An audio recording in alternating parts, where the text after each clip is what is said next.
Well, last month, we told you about a shocking case of child sexual abuse. A Bisbee father accused of abusing his own children and showcasing the acts on the dark web. Since that time, claims have been made against the Church of Jesus Christ of Latter-day Saints, accusing some of their leaders of knowing about the abuse but not reporting it to the police. And tonight, more evidence has surfaced in the case. Lupita Murillo has the latest in this News 4 Tucson investigation.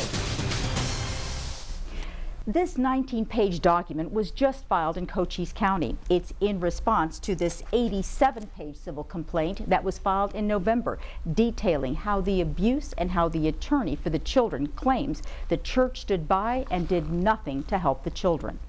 The church admitted they knew that there was sexual abuse. And also in their answer, they claim they didn't have a duty to do anything about it, other than encourage the perpetrator himself to report it.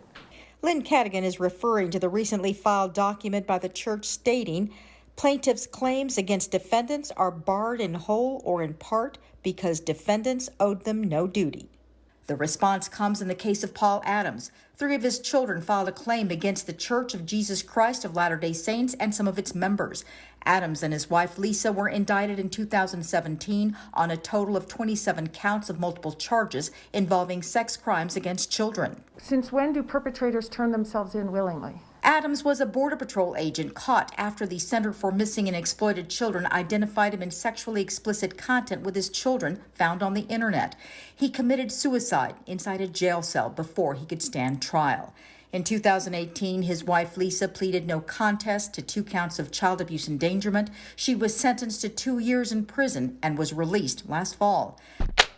Since our report first aired in December, an individual who attended church with Lisa and Paul Adams came forward and gave the sworn statement saying it was well known within the church that Paul Adams was abusing his children and referred to this abuse as Paul Adams misbehaving. The individual went on to say, "I feel terrible that no one reported this abuse for all those years. We believed Bishop would take care of it as he knew about it." The statement further reads, "I was told to trust in the bishop and the church, and that the bishop and the church would take care of family and abuse issues, not the government or police." We spoke to this individual over the phone, and they asked us not to reveal their identity for fear of retribution. We asked them if they knew that this abuse was going on, then why didn't they go to authorities and report it? The answer, we truly believe the bishop would take care of it. Under Arizona state law, there is clergy privilege. That is when clergy learn about abuse and confidential communication and don't have to report it to authorities. The church states they learned of Adams' behavior from Adams himself in this way. In November, the church sent us this statement. It reads in part, "The Church of Jesus Christ of Latter-day Saints has no tolerance for abuse of any kind. Our hearts ache for all survivors of abuse and go out to the victims in this case. As clergy, the bishop was required by Arizona law to maintain the confidentiality of the father's limited confession. Notwithstanding, the bishop took the few details he had and made efforts to protect the children, primarily through the mother.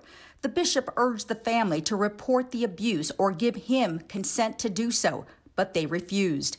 The bishop also convened a church disciplinary council and condemned the limited conduct he knew of in the strongest terms by excommunicating Mr. Adams from the church in 2013. It was not until law enforcement made an arrest of the father that the bishop learned of the scope and magnitude of the abuse that far exceeded anything he had heard or suspected. The Church of Jesus Christ of Latter-day Saints and its clergy worked to handle this matter appropriately, consistent with Arizona law. Tonight at 10, what a local lawmaker is doing to try to get Arizona law changed so that clergy must report any kind of child abuse to authorities. Investigating for you, Lupita Murillo, News 4 Tucson.